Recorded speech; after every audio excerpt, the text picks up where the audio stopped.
ustalardan iltimos qilardim, bunaqa ish qilmaslikni.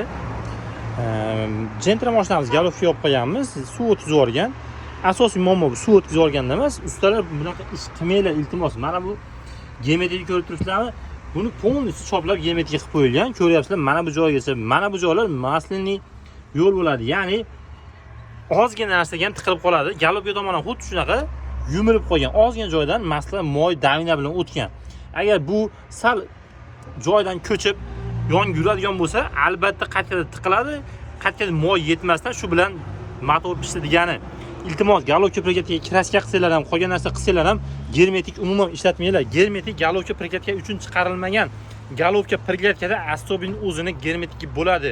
Ko'rsanglar ko'k, qora har xil bo'ladi. O'sha narsalar germetik bo'ladi. Shu vazifani bajaradi. Bunga doполнительный qo'shish shart emas.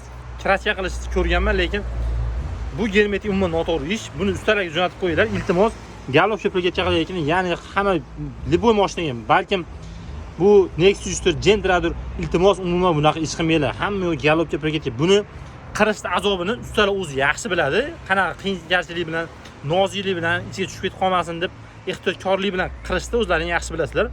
Shunaqa ish qiladi, ustalarga jo'natib qo'yinglar. Iltimos shunaqa geometrik sukamaylik. Ishimiz chiroyli chiqadi. Zavodchi holatda keyingi ochgandan ham indamay chiroyli holatda ochib, chiroyli holatda yopib qo'yadi. Asosiysi bizga noto'g'ri gap yetib kelmaydi.